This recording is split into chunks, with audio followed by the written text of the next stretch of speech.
حبيبنا ومولانا محمدا عبده ورسوله أرسله بالحق بشيرا ونذيرا وداعيا إلى الله بإذنه وسراجا منيرا فقد قال الله تعالى في كلامه المجيد والفرقانه الحميد সম্ভব হলে আমার সাথে জোরে সরে বলে আউযু বিল্লাহি মিনাশ শাইতানির রাজীম বিসমিল্লাহির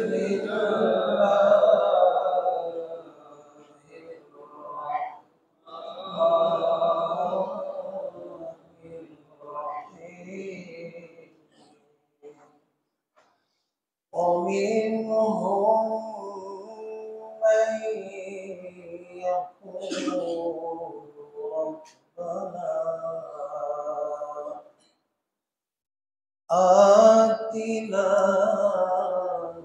في الدنيا حسنة وفي الآخرة حسنة আপনারা এই দোয়াটা পারেন না ভাই? যেটা আমি পড়তেছি দোয়াটা পারেন না? ও একটু বলেন না সবাই। রব্বানা আতিনা ফিদ দুনিয়া হাসানাতাও ওয়া ফিল আখিরা হাসানাতাও ওয়া কিনা আযাবান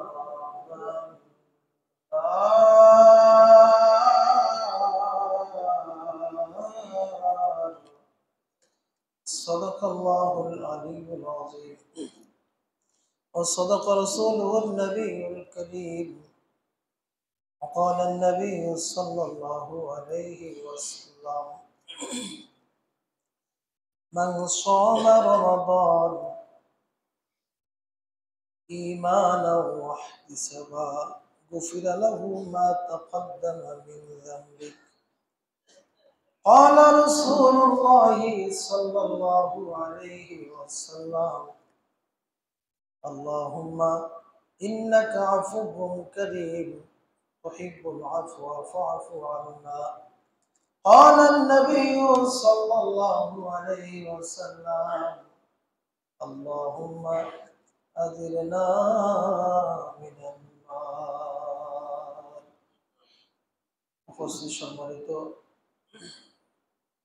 আমার মুসলিম ভাইরা, যে মহিয়ান গরিয়ান আমাদের মহান স্রষ্টা পালনকর্তা রিজিকদাতা, যিনি আমাদেরকে দুনিয়ার কাছ থেকে ফারিক করে, যে মনিব, যে রব্বি কারীম আমাদেরকে বাছাই করে, মহব্বত করে, কদর করে। সবাই কিন্তু ইবাদত করতে চাইলেও করতে পারে না। অনেক মানুষ দেখেন বাজারে ঘাটে মার্কেটে ঘোরাফেরা করতেছে, অথচ আল্লাহ রাব্বুল আলামিন বলেছেন ইয়া আইয়ুহাল্লাযীনা আমানু ইযা নুদিয়া লিস-সালাহ মিন ইয়াউমিল জুমআহ ফাসআউ ইলা যিকরিল্লাহ। যখন জুমার আজান হয়ে যাবে, আজানের পর থেকে শুরু করে নিয়ে যতক্ষণ ব্যবসায়িক কেনা বেচা করবে, ওই ইনকামগুলো হারাম হয়ে যাবে।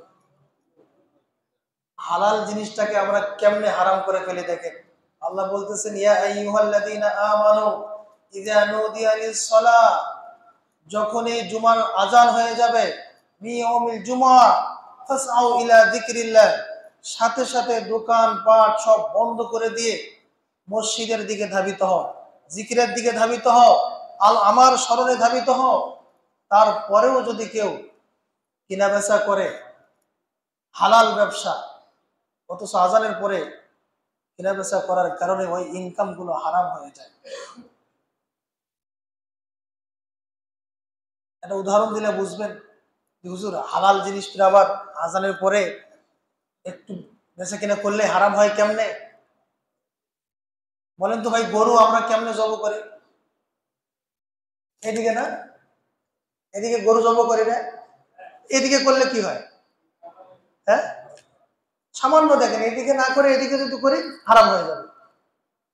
তাহলে আজানের পরে যদি হালাল ব্যবসা কিন্তু বেচা কেনা করার কারণে আমার আল্লাহর কোরআনের আয়াতকে অস্বীকার করার কারণে হালাল ব্যবসাটা হারাম হয়ে গেল। অথচ এই মানুষগুলোর মধ্য থেকে আল্লাহ তাআলা আমাদেরকে বাছাই করে মহব্বত করেন বিধায় বাছাই করে তার ঘরে এনেছেন।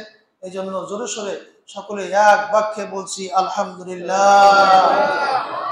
তার সঙ্গে স্মরণ করছি একাই নাম তাজদারি মদিনা মোহাম্মদ মুজতফা মোহাম্মদ মুস্তফা আলোর দিশারি, যিনি আমাদেরকে পথ দেখাইছেন, যিনি আমাদের কিয়ামতের ময়দানে রাজা হিসেবে থাকবেন, যিনি আমাদের বাদশা হিসেবে থাকবেন, যদিও বা হাসরের ময়দানের মালিক হবেন আল্লাহ রাব্বুল আলামিন। আমাদের নবী পয়গম্বর জনাবে মুহাম্মদ রাসূলুল্লাহ সাল্লাল্লাহু আলাইহি সাল্লাম থাকবেন সেই দিনের বাদশা। তিনি যাকে ইচ্ছা তাকে ধরে ধরে জান্নাতের মধ্যে নিয়ে যাবেন। সেই রাসূলের প্রতি দরুদ ও সালাম সকলে বলছি সাল্লাল্লাহু আলাইহি ওয়াসাল্লাম। সম্মানিত ভাইরা, আজকে এমন একটি জুমা, কোন কোন রিওয়ায়াতে এসেছে ইয়াউমুল জুমআ অথবা জুমাতুল বিদা। আরাফার ময়দানে যেমনি ভাবে দোয়া কবুল হয় কি হয় না, যদি কোনো ব্যক্তি মনে করে আরাফার ময়দানে যে আমার দোয়া কবুল হলো কি না অথবা আল্লাহ আমাকে মাফ করলো কিনা, এরকম যদি সে মনে করে, সঙ্গে সঙ্গে তার আমলনামে গুনাহ লেখা হবে। নাউজুবিল্লাহ। মনে করাই যাবে না, মনে করতে হবে আল্লাহ আমাকে ক্ষমা করে দিয়েছে। সেরকম রসুল বলেন জুমাতুল বিদায় আল্লাহ রাব্বুল আলামিন আরাফার ময়দানের মতো কিছু কিছু ক্ষেত্রে জুমাতুল বিদায় আল্লাহ রাব্বুল আলামিন অসংখ্য নারী পুরুষদেরকে আল্লাহ ক্ষমা করে থাকে। সেই জুমাতুল বিদা আমরা পেয়েছি, খুশি না বেজার? অনেক মানুষ আজকে বাসায় বসে আছে, অথবা বলতেছে খুতবা যখন শুরু হবে শেষ সময় আমরা যাব, এরকম মনে করেও অনেক মানুষ বসে আছে। আমার ভাইয়ারা, আল্লাহ রাব্বুল আলামিন বলেছেন তোমরা জুমাতুল বিদাকে এমন মনে করো যে গরিবদের জন্য করে।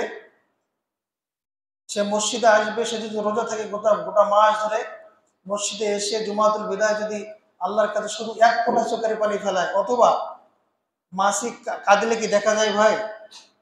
মাসিক কাঁদিলে দেখা যায়? এই মাসিক কাঁদিলে দেখা যায় না, এরকম পানিও যদি চোখে আসে আল্লাহ রাব্বুল আলামিন তার জীবনের সমস্ত গুনাহ খাতা মাফ করে দেয়।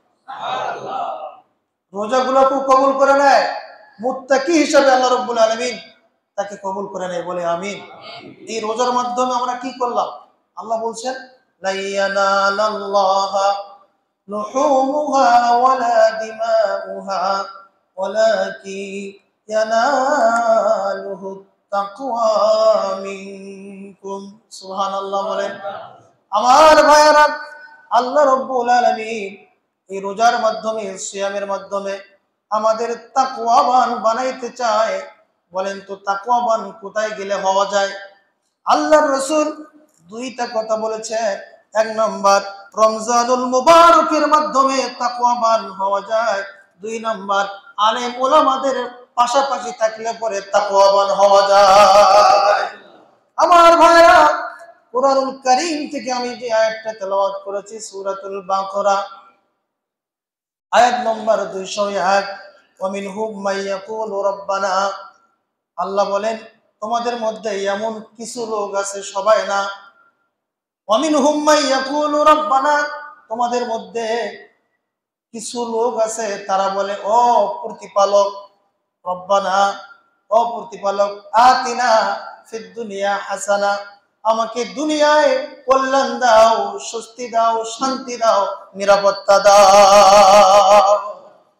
সবাই কিন্তু না। আল্লাহ বলেন কিছু লোক তারা বলে দুনিয়ায় নিরাপত্তা চায়, স্বস্তি চায়, তারা নিরাপত্তা চায়। আবার তারা বলে আতিনা ফিদ দুনিয়া হাসানাতাও ওয়া ফিল আখিরা, আল্লাহ আখিরাতের মধ্যেও তুমি আমাদেরকে কল্যাণ দান করিও। ওয়াকিনা আযাবান নার,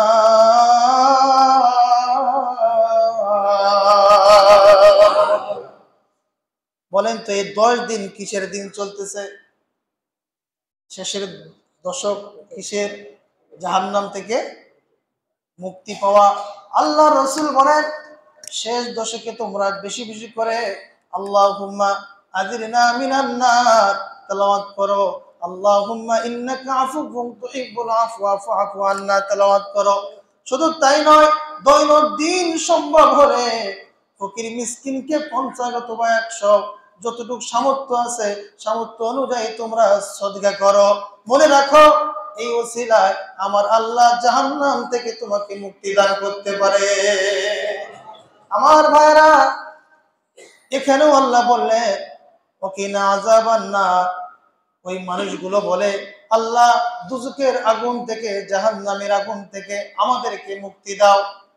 আল্লাহুম্মা আযিরনা মিনান নার। নিরা, জাহান্নামের আগুন বড় কষ্টের আগুন। আমার ভাইরা, আল্লাহ রসুল বলেন দুনিয়ার আগুন, দুনিয়ার মধ্যে যত শক্তিশালী জিনিস আছে বলেন তো দেখি, সবার চেয়ে শক্তিশালী হচ্ছে মাটি। কি শক্তিশালী বলেন তো? দেখতে বোঝা যায় মাটি নরম, কিন্তু 20 তলা, 100 তলা, 130 তলা, 177 তলা পর্যন্ত মাটি বহন করে কি করে না? আল্লাহ রসুল জনাবে মুহাম্মদুর রাসূলুল্লাহ সাল্লাল্লাহু আলাইহি সাল্লাম বলেন, ও সাহাবাদের দল, তোমরা কি জানো এই মাটির চেয়ে শক্ত জিনিস কোনটা? সাহাবারা বলেন, হুজুর মাটির চেয়ে শক্ত হলো লোহা। রসুল বলেন, লোহার চেয়ে শক্ত কঠিন জিনিস, পাওয়ার জিনিস কোনটা তোমরা কি জানো? সাহাবারা বলেন, হুজুর জানি, সেটা হলো আগুন। বলেন তো আগুন দিয়ে লোহাকে নরম করা যায় কি যায় না?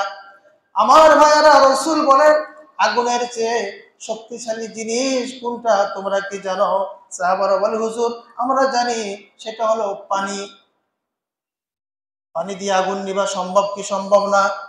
আমার ভাইয়েরা, রসুল বলেন ওই পানির চেয়ে শক্তিশালী কি তোমরা কি জানো?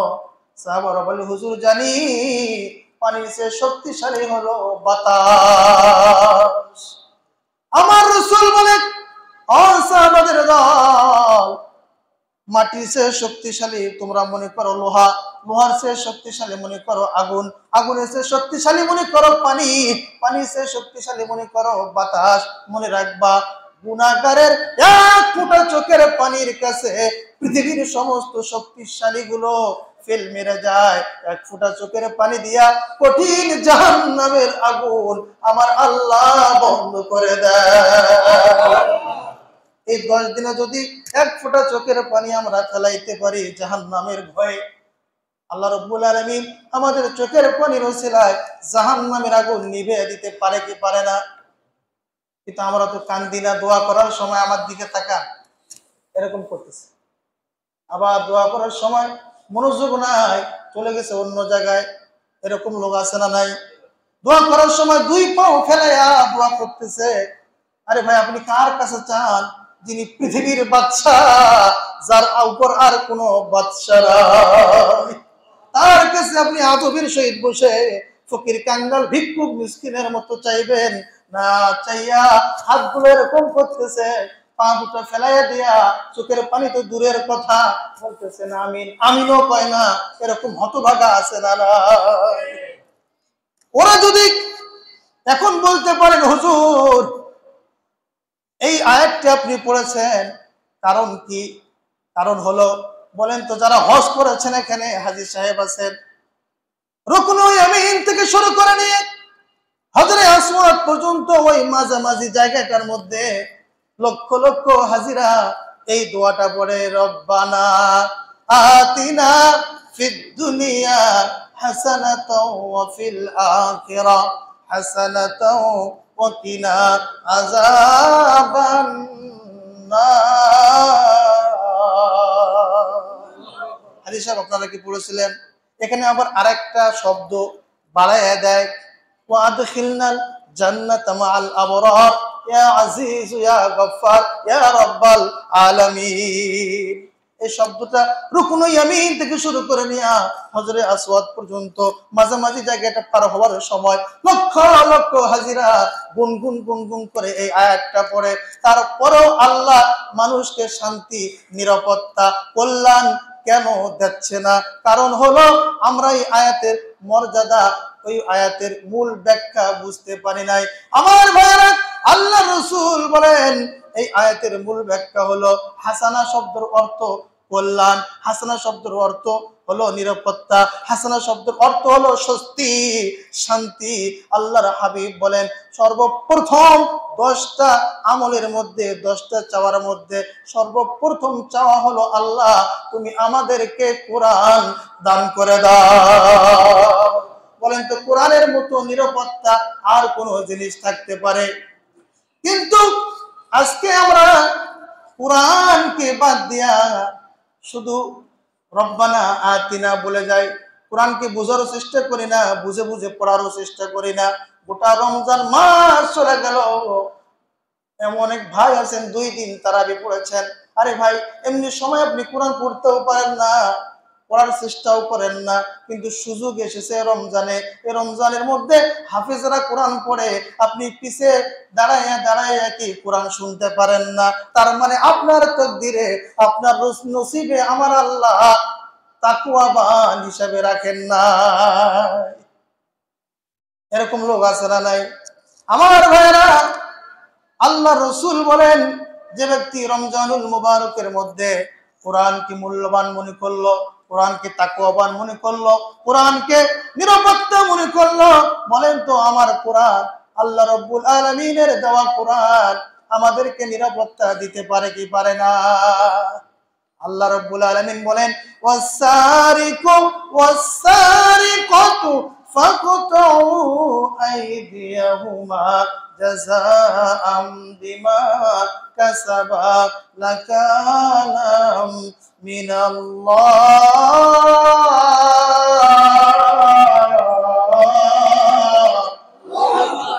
আল্লাহ রাব্বুল আলামিন বলে যখন তোমাদের সমাজে বসবাস করতে গিয়া কেউ কারো ধন সম্পদ চুরি করে, সাথে সাথে চোরকে ধরে তার ডান হাত কেটে দাও। কারাই কোরআন নিরাপত্তা দিতে পারে কিনা দেখেন। যদি একটা চোরের ওই বালুবাড়ির মধ্যে একটা চোর ধরা পড়ার পরে উপজেলার চেয়ারম্যান সাহেব, মেয়র সাহেব যদি ওই চোরকে ধরে মানুষের সম্মুখে ডান হাত কেটে দেয়, বলেন তো কিয়ামতের আগ পর্যন্ত বালুবাড়ি এলাকায় কোনো চোর থাকবে না? থাকবে? আল্লাহর কোরআনের আইন যদি প্রতিষ্ঠিত হয়, আল্লাহর কোরআন আইন যদি প্রতিষ্ঠিত হয়, আল্লাহর কোরআনে দিতে পারে মানুষকে নিরাপত্তা। আমার ভাইয়েরা, শুধু তাই নয়, আল্লাহ রসুল বলেন ও পৃথিবীর মানুষেরা, তোমরা যখন এই আয়াত পড়ো স্মরণ রাখো ওকিনা আযাবান নার। এই আযাবান নার শব্দ বলার সময় যদি চোখের পানি নাও আসে, তারপরও যদি কেউ কান্নার ভান করে, কি করে? কান্নার ভান করে, আমার রাসূল বলে ওই কান্নার ভান করার কারণে আমার আল্লাহ তার জন্য দোজখ হারাম করে দেয়। দোয়া করার সময় আদবের সহিত দোয়া করবো তো ভাই ইনশাআল্লাহ? আল্লাহ কবুল করুক, বলি আমিন। সদকাতুল ফিতর চলে আসি, সময় যেহেতু নাই, সময়ের দিকে লক্ষ্য করে কথা বলতে হবে। আজকে যদি 5 মিনিট একটু বিলম্ব হয়েও যায়, আমরা ধৈর্য ধরবো ইনশাআল্লাহ, কারণ আজকে তো জুমার দিন, খাওয়া দাওয়াও নাই, সবাই রোজাদার, ঠিক কিনা বলেন? সম্মানিত আমার ভাইয়েরা, সদকাতুল ফিতর এই কথাটি আল্লাহ রাব্বুল আলামিন কোরআনে কি বলেছেন? কোরআনে কি সদকাতুল ফিতরের কথা আছে? নাই। আছে কোথায়? হাদিসে। হযরত ওমর, আব্দুল্লাহ ইবনে ওমর রাদিয়াল্লাহু তাআলা তিনি বর্ণনা করেন, আল্লাহ রাসূল ফরমায়েছেন, তিনি বলেন যে আল্লাহর হাবিব যারাই রোজাদার সকলকে সদকাতুল ফিতর দিতে বলেছেন। সদকাতুল ফিতর হলো ওয়াজিব। সুবহানাল্লাহ। সদকাতুল ফিতর কি ভাই? ওয়াজিব। এখন এই সদকাতুল ফিতর না দিলে কি হবে? আল্লাহর হাবিব বলে ইচ্ছাকৃতভাবে কেউ যদি না দেয় কবিরা গুনাহ করবে। নাউজুবিল্লাহ বলে। ইচ্ছাকৃতভাবে ফিতরা না দিলে কি হবে? ফিতরা শব্দের অর্থ হলো ভাঙ্গা, খণ্ড বিখণ্ড করা। আমার ভাইরা, ঈদুল ফিতরের নামাজের আগে সদকাতুল ফিতর আদায় করতে হয়। আল্লাহর হাবিব বলেন, সদকাতুল ফিতর যদি কেউ ইচ্ছাকৃতভাবে বলেন না আমি কেন সদকাতুল ফিতর দিতে যাব, এই মনে করার সাথে সাথে তার আমলনামায় কবিরা গুনাহ লেখা হবে। নাউজুবিল্লাহ বলেন। আব্দুল্লাহ ইবনে উমর রাদিয়াল্লাহু তাআলা আনহু বলেন, যার যতটুকু সামর্থ্য আছে, আমরা শুধু বলি হুজুর 110 টাকা ফেতরা করে দিয়েছে, এটাই মনে হয় আমাদেরকে দিতে হবে না। যার সামর্থ্য আছে 6000 টাকা 10,000 টাকা দেওয়ার মতো ফেতরা, সে যদি 110 টাকা দেয় তার সদকাতুল ফিতর আদায় হবে না, তার সদকাতুল ফিতর উত্তম হবে না। আমার ভাইয়েরা, যার যতটুকু সামর্থ্য আছে, আমার ভাইয়ের সামর্থ্য আছে, যার যেমন ধরেন সভাপতি ভাইয়ের সামর্থ্য আছে, উনি আজওয়া খেজুর খায়। কি খায়? আজওয়া খেজুর অথবা দামি জিনিস খায়। তিনি যদি মনে করে না আমি 110 টাকা ঈদুল ফিতর দিব, হবে না, তেনাকে দিতে হবে নিম্ন 500 টাকা করে জন প্রতি। সুবহানাল্লাহ বলেন। আমি গরিব মানুষ, আমি দিন আনি দিন খাই, এখন যদি আমি রোজাদার, আমি সদকাতুল ফিতর দিব, আমি 1 চা অথবা আধা চা হিসাবে দিতে পারবো। কিন্তু বড় লোকেরা, প্রতাপশালীরা 1 চা আধা চা হিসাব করে দিলে হবে না, তেনাদেরকে সামর্থ্য অনুযায়ী সদকাতুল ফিতর আদায় করতে হবে। আমার ভাইয়েরা, আল্লাহর রাসূল বর্ণনা করে, আব্দুল্লাহ ইবনে ওমর বলেন, 1 চা রাসূল দেখাইয়া দিলেন। 1 চা মানে 3 কেজি 350 গ্রাম অথবা 300 গ্রাম। আধা চা আল্লাহর হাবিব বললেন, আমরা বলি 1.5 কেজি, 1 কেজি 65 গ্রাম অথবা 70 গ্রাম। 5টা জিনিসের কথা রাসূল বললেন। আব্দুল্লাহ ইবনে ওমর রাদিয়াল্লাহু তাআলা আনহু বর্ণনা করেন, 1 নম্বর খেজুর, 2 নম্বর কিশমিশ, 3 নম্বর পনির, 4 নম্বর জব, 5 নম্বর গম। সুবহানাল্লাহ। আমার ভাইরা, এখন আমাদের সমাজে পনির নাই, কিন্তু খেজুর আছে না নাই? কিশমিশ আছে না নাই? খেজুরের দাম কত কেজি? যদি সর্বনিম্ন খেজুরটাও কেনেন তারপর 250-300 টাকা। যদি 1 চা হিসাবে ধরেন, 1 কেজি খেজুরের দাম কত? 250 টাকা, 300 টাকা। সেই হিসাব করে আমরা মানুষের মাঝে, গরিব মিসকিন ফকির অসহায় মানুষের মাঝে সদকাতুল ফিতর ঈদের নামাজের আগে আমরা আদায় করে দেব ইনশাআল্লাহ। দিব তো ইনশাআল্লাহ? এখন বলবেন হুজুর সদকাতুল ফিতর দিলে কি হবে? না দিলে তো কবিরা গুনাহ হবে। দিলে কি হবে? আল্লাহর হাবিব জনাবে মুহাম্মদ রাসূলুল্লাহ সাল্লাল্লাহু আলাইহি সাল্লাম বলেন, ও পৃথিবীর আমার উম্মতিরা, নারী পুরুষ শুনে রাখো, তোমরা যখন রোজা থাকো, বলেন তো ভাই, রোজা থাকা অবস্থায় আমাদের নজরে খারাপ দৃশ্য আমরা দেখতে পাই কি পাই না? জবান থেকে মনের অজান্তিক অশ্লীল কথা বাইর হয় কি হয় না? হয় নাই মনে হয় কারো? পিছনের ভাইগুলো কথা বলে না, তেনাদের মনে হয় নাই। রমজানুল মুবারকে আমরা কেউ বুকে হাত দিয়ে বলতে পারবো না আমাদের রোজাগুলো সলিড হয়েছে। পারবো নাকি? আমি সহ পারবো না। যতবারই আলেম হোক না কেন, বুকে হাত দিয়ে বলতে পারবে না আমার রোজাগুলো সলিড হয়েছে, কারণ রাসূল নিজেই ফিতরা দিয়েছেন। সুবহানাল্লাহ বলেন। নিজে স্বয়ং রাসূল যদি মনে করে আল্লাহ আমার রোজার মধ্যে অনেক ত্রুটি হয়ে গেছে, ভুল ত্রুটি হয়ে গেছে, এজন্য সদকাতুল ফিতর আমি দিয়ে দিলাম, তাহলে আপনি আমি কে? আমাদের ত্রুটি হওয়াটাই স্বাভাবিক। আল্লাহর রাসূল বলেন, তোমার রোজা থাকা অবস্থায় যে ত্রুটিগুলো হয়েছে, ভুলগুলো হয়েছে, এই কাফারা স্বরূপ সদকাতুল ফিতর তুমি আদায় করে দাও। সদকাতুল ফিতর যদি আদায় করে দেওয়া হয়, আমাদের রোজার ভুল ত্রুটিগুলো আল্লাহ মার্জনা করে দিয়ে আমাদেরকে রোজাদার হিসাবে কবুল করে নিবে। আমার ভাইরা, আর যারা আমরা গোটা মাস ধরে রোজা থাকলাম, রোজা থাকার পরে ঈদের দিনে আবার দেখবেন ঈদের নামাজের পরে সারা মাস ধরেছে, কোনোদিন গাঁজা টানে নাই, কোনোদিন মদ খায় নাই গোটা মাস, অথচ মদ খাওয়ার নিষেধ ছিল। রমজান মাস চলে গেল, ঈদের নামাজ শেষ, নামাজের পরে মোটরসাইকেল নিয়ে রাস্তার হিরো হইয়া রাজা হইয়া মদের আড্ডাখানায় গিয়া সর্বপ্রথম এক বোতল মারে, সে কখনো মুসলমান হতে পারে না। সে রোজা থেকে নাই, সে শুধু অনাহারে থেকেছে আর আমার আল্লাহকে ধোঁকা দিয়েছে। আমার রাসূল বলেন, তুমি যদি গোটা রমজান মাস ধরে ভালো থাকতে পারো, গোটা 11 মাস কি ভালো থাকতে পারো না?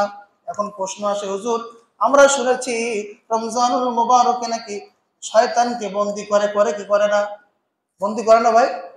কিন্তু তারপরও রমজান মাস মানুষ শয়তানি করে কেন? করে না? অনেক মানুষ শয়তানি করে। মুহাদ্দিসিন ইকরাম উদাহরণ দিয়ে বলেন, দৃষ্টান্ত দিয়ে বলেন, আমরা চাবি দেওয়া ঘড়ি দেখি নাই ভাই? একবার চাবি দিলে কয় মাস চলে? নিম্ন 2 মাস 3 মাস পর্যন্ত চলে, টাক টাক করে চলতেই থাকে। মুহাদ্দিসিন ইকরাম বলেন, শয়তানের আনুগত্য যারা করে, শয়তানের বন্ধু যারা, শয়তানের খালাতো ভাই যারা, রমজানের প্রথম দিনে তারা ওদেরকে চাবি মাইরা দিয়া শিকলে বন্দী হয়ে থাকে, আর ওই চাবির দ্বারা গোটা রমজানুল মুবারকে তারা শয়তানি করতেই থাকে। ঠিক না? দেখবেন যারা শয়তানি আনুগত্য করে তাদের রমজানের পরেও, রমজান আসার পরেও তাদের শয়তানি যায় না। এরকম লোক আছে না নাই ভাই? আমার ভাইয়েরা, আল্লাহ রাসূল বলে, এখন বলবেন হুজুর তাদের কি মাপ নাই? আছে। আল্লাহ তাআলা বলেছেন, গোটা রমজানুল মুবারকে তওবা করে যদি সবসময় এই শেষ দশকে সাইয়্যিদুল ইস্তিগফার যদি বেশি বেশি করে পড়তে পারে আর তওবা করতে পারে, আমার আল্লাহ রাব্বুল আলামিন গোটা 11 মাসের গুনাহ তাকে মাফ করে দেয়। মনে হয় সে যেন মনে করে সে এই মাত্র পৃথিবীতে জন্ম নিল। সুবহানাল্লাহ বিহামদিহি। আর এই মাসের ফজিলত আছে না নাই? আমার ভাইয়েরা, আমি অনুরোধ করব, যেহেতু আর কয়েকদিন পরেই ঈদুল ফিতর চলে আসবে, ঈদের নামাজ পড়ার আগে আমরা সদকাতুল ফিতর আদায় করে দিয়ে আমরা স্মরণ রাখবো যে আল্লাহ গোটা রমজান মাস সিয়াম সাধনার মাধ্যমে কাটিয়ে দিলাম, তওবা করলাম আল্লাহ, আর জীবনে কখনো আমরা খারাপ কাজ করব না, গুনাহের কাজ করব না, পরিপূর্ণভাবে আল্লাহ তোমার কোরআনের বিধান মেনে চলবো। আল্লাহ তুমি তৌফিক দান করো, বলি আমিন। আল্লাহ তাআলা বলছেন, ইয়া আইয়ুহাল্লাযীনা আমানু দুখুলু ফিস সিলমি কাফা ওয়া লা তাত্তাবিউ খুতুওয়াতিশ শাইতান ইন্নাহু লাকুম আদুউম মুবিন। একটু জোরে বলা গেল নাকি? আল্লাহু আকবার। আমার ভাইরা, আল্লাহ তাআলা বলতেছেন, ইয়া আইয়ুহাল্লাযীনা আমানু দুখুলু, হে ঈমানদারগণ, ফিস সিলমি কাফা, তোমরা পরিপূর্ণভাবে ইসলামের মধ্যে ঢুকে যাও। পরিপূর্ণ মানে কি? শুধু মাথা ঢুকাই দিলাম হয়ে গেল? হ্যাঁ, কি করতে হবে? পরিপূর্ণ মানে কি? মাথা থেকে পা পর্যন্ত। আল্লাহ বলতেছেন ফিস সিলমি কাফা, এখানে 4 আলিফ 3 আলিফ টান দিয়েছেন। আল্লাহ বলতেছেন পরিপূর্ণভাবে ঢুকে যাও, অর্ধেক ঢুকলে হবে না। আফাতাকফুরুনা বিবাদিল কিতাবি ওয়া তাকফুরুনা বিবাদ, আমার নাযিলকৃত কিতাবকে তোমরা অর্ধেক মানবা, কিছু মানবা, কিছু মানবা না। তোমরা কখনো মুমিন হতে পারবা না, মুত্তাকি হতে পারবা না। মানলে ফিস সিলমি কাফা, পরিপূর্ণভাবে মানতে হবে। যদি মানতে পারো, যদি ওয়াদা করতে পারো, পরিপূর্ণভাবে দাখিল হয়ে যাও, আমি কথা দিলাম জান্নাতের উচ্চ মর্যাদা তোমাকে আমি দান করে দিব। রান্নাঘর থেকে শুরু করে নিয়ে পার্লামেন্ট পর্যন্ত যদি ওই কোরআনুল কারীমকে পরিপূর্ণভাবে মানা যায়, বলেন তো আমার আল্লাহ জায়গা রেখে দিয়েছেন কোথায়? ফেরেশতাদেরকে আল্লাহ বানাইছেন কুন ফায়াকুন দ্বারা। কি দ্বারা? ফেরেশতাদেরকে আল্লাহ কি শব্দ দিয়ে বানাইছে? কুন ফায়াকুন দ্বারা। আমাদেরকে আল্লাহ রাব্বুল আলামিন বানাইছে নিজের কুদরতি হাত দিয়া। শুধু তাই নয়, আমরা যেখানে থাকবো, যে স্থান আমাদেরকে আল্লাহ দান করবে জান্নাতুল ফিরদাউস, ওই জান্নাতুল ফিরদাউস আমার আল্লাহ নিজ কুদরতি হাত দিয়ে বানাইছে। আমাদের দাম আছে না নাই? এই জায়গায় থাকতে গেলে ফিসিলমিকা আফা ওয়ালা তাত্তাবিউ খুতুওয়াতিশ শাইতান, পরিপূর্ণভাবে ঢুকতে হবে, শয়তানের আনুগত্য করা যাবে না। ইন্নাহু লাকুম আদুউম মুবিন।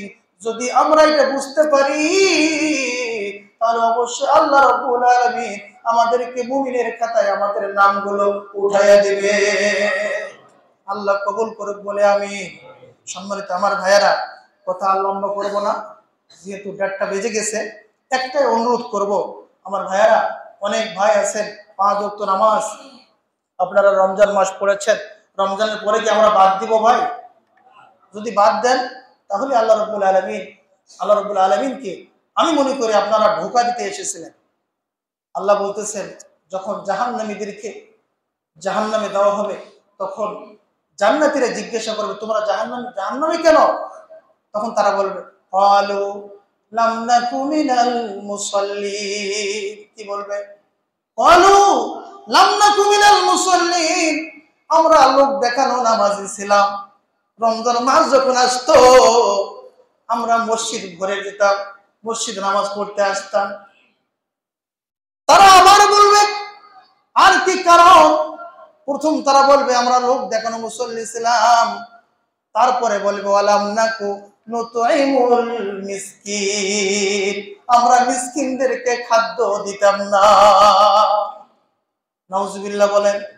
আল্লাহ রাসূল বলেন, তুমি যখন প্রতাপশালী হয়েছো, রাত্রেবেলা যখন তুমি ঘুমাবা, 40 একর জমি, তোমার বাড়ি থেকে 40 একর স্কয়ার, তুমি ঘুরে ঘুরে পায়ে হেঁটে হেঁটে খোঁজ খবর নিয়ে, কে খাইলো কে খায় নাই, কে ঘুমাইলো কে ঘুমায় নাই, গরিব দুঃখীদের খোঁজ খবর নিয়া, 40 একর জমির খোঁজ খবর নিয়া তুমি রাত্রির মধ্যে ঘুমিয়ে যাও, নতবা তুমি মুসলমান হতে পারো না।